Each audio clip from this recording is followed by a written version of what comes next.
couple of ways we could describe those people now. First way would be to consider their ministry level. Perhaps they are new Christians and just starting out in ministry. They may be slightly older Christians, developing in ministry, beginning to try out different kinds of ministry, beginning to discover their skills and abilities. Or they may be Christians of some years standing who are mature, who have come to understand their gifts and their calling, and are now exercising a faithful and fruitful ministry. So we could start with beginning in ministry, moving to developing, and growing on to maturity.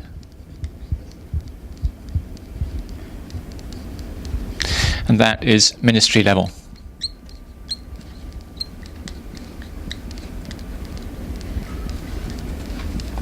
That's one way of looking at who our students are. There's another way that we could look at our students, and that's by considering the educational level that our students are operating at. Perhaps they have no formal education. Perhaps they're illiterate. Of course, that doesn't mean that they are not intelligent. It just means they haven't had opportunities for formal study. Moving up, they may have had the opportunity for elementary education.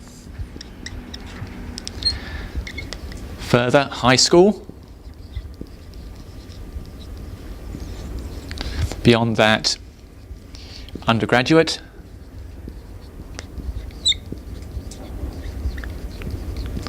And then on to postgraduate.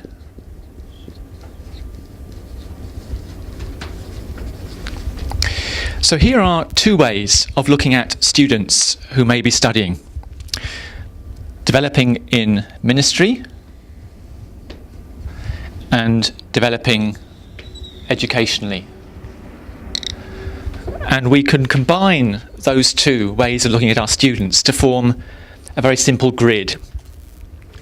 Of course, there are other ways of looking at our students, but just by looking at these two, we can use this as a useful tool in a number of different ways.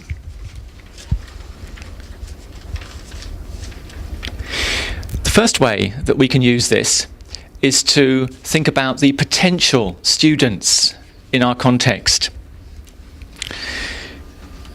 Are most of the Christians in our country highly educated and young Christians, in which case they'd be here? Are most of the Christians in our country at a lower level of education, in which case they'd be down here? Do we have Christians in our country who are mature Christians, but at a very low educational level? In that case, they'd be here, mature Christians, but at a lower educational level. So, using this simple grid, we can make a map of where the potential students are.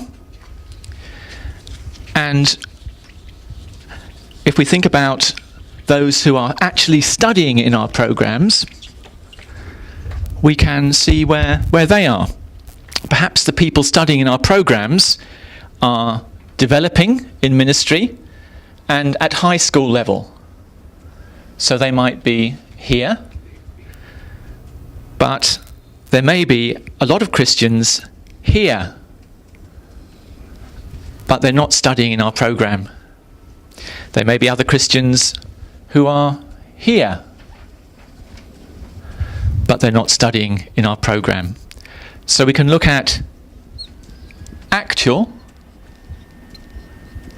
and potential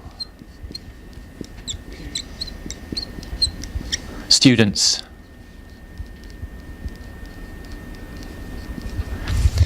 And comparing people who might want to study with people who actually are studying, we may decide that here's a group of people that we could reach out to and develop courses or a program for. So that's one very simple way we can use this program. this grid, I'm sorry. Another way, instead of thinking about the students, we can think about where are the courses and the programs that we offer situated on this grid. Perhaps you offer a course or a program designed at undergraduate level for growing Christians. Well, in that case, it's at undergraduate level up here. Those developing in ministry, in which case it's here.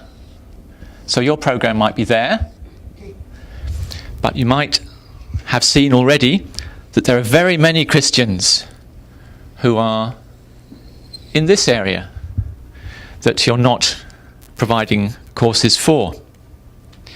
And in this way, again, you can see where are our students, where are our courses. Of course, courses and students will be related, and where are the people who may be able to study.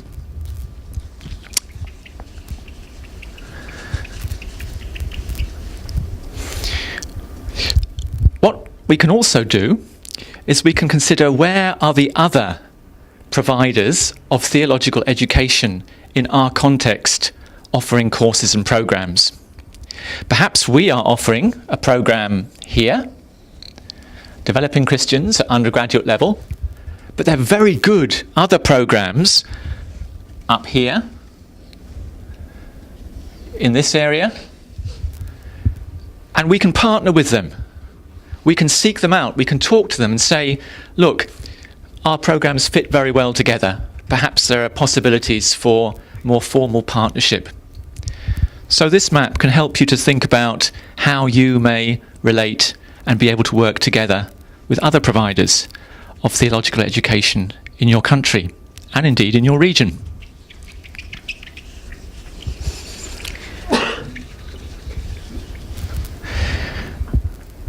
But what I'd like to do now is to use this simple grid just to think a little bit about how the programs in this room relate to one another and where they might fit together.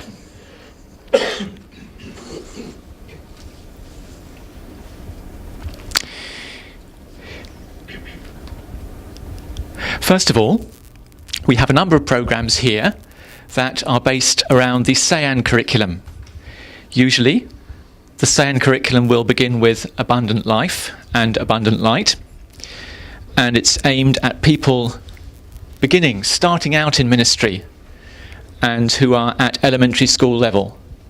So we might have abundant life and abundant light here.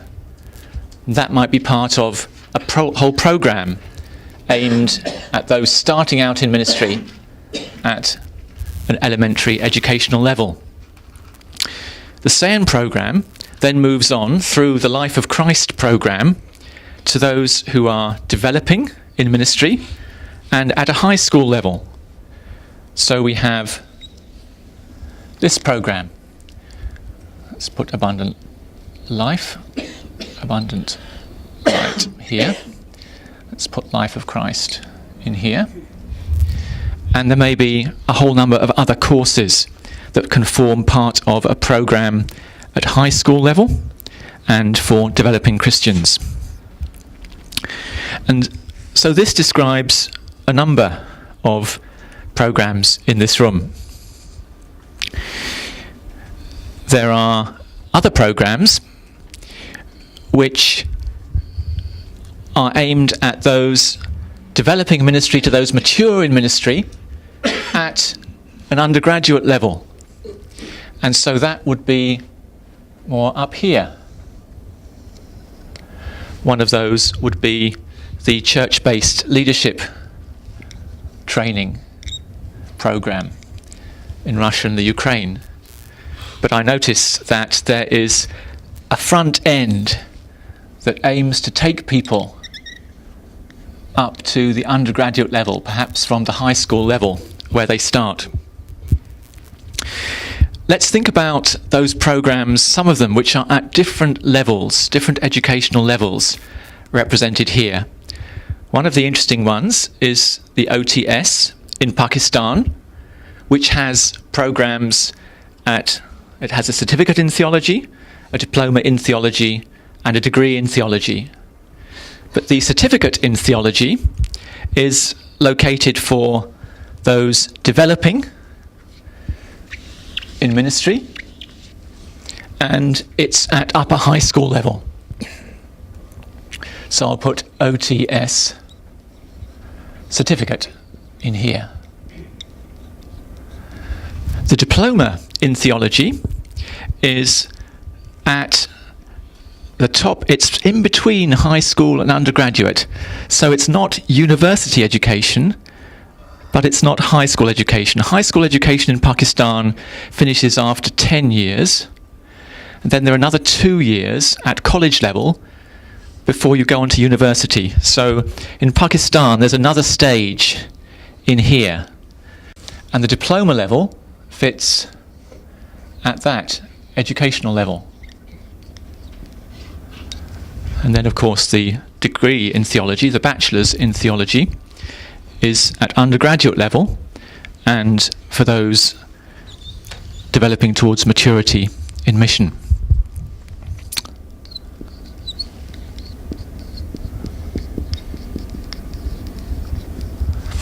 So here we have a program designed to take Christians from a high school level through this intermediate level between high school and undergraduate up to a bachelor's level.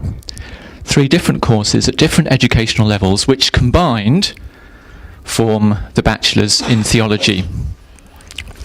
In other words, it's a stepwise program. We can contrast this with the Tafti bachelor's program, which for all its credits is at undergraduate level and designed for those mature Christians. So all the credits of the Tafti bachelor's program are at undergraduate level, but a third of the credits, or thereabouts, of the OTS program are at high school level. A third of the credits, or thereabouts, are at this intermediate level, diploma, and the final credits are then at the undergraduate level to form the complete bachelor's in theology degree. So this grid helps us to understand the 2 different models that we find amongst TEE programs in Asia when we look at multi-level programs. Let's think about one extension of this grid which could be helpful. I'll take away these writings. So far, we've simply used a ministry level, starting out in ministry, developing in ministry, moving on to faithful and fruitful ministry. But we haven't said what kind of ministry is in mind. Often we assume by default, perhaps, that we're thinking about ministry in the church. But what if we were specifically to think about another group of people? Let's say not those who are going to minister full-time in the church, but what if we think about, for example,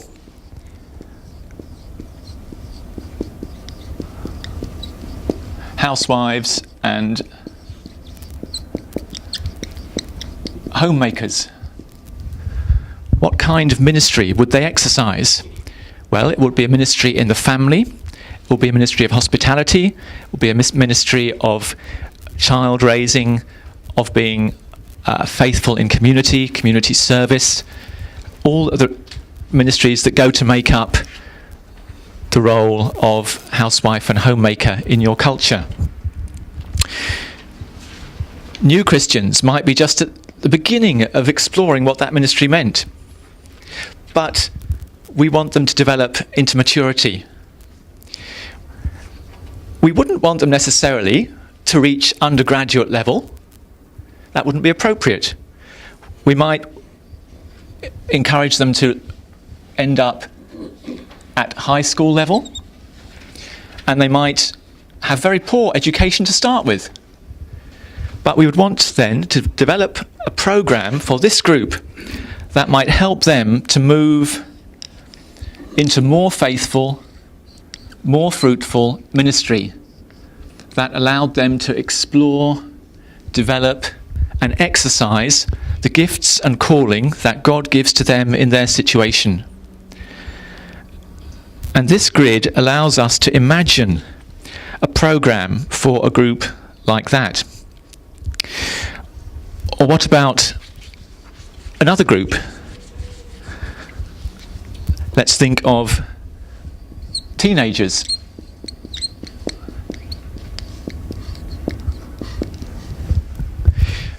We can think of high school teenagers. Here they are. This is their educational level, but they're just starting out in beginning to understand what their own ministry might be. So they might start here, but at OTS and now at ITIN in Nepal, you're building programs that help them to move in this direction towards more faithful, more fruitful ministry, understanding who they are and what their role for God could be in their situation. So, as we focus on different kinds of students, as we focus on different kinds of ministry, we're able to use a grid like this to imagine the way that TEE can provide training that equips, empowers, encourages Christians into all kinds of ministry. One of the very exciting things about the program in TEE Korea is the way that this program focuses on church members with ministries in society and is creating a program for them to develop.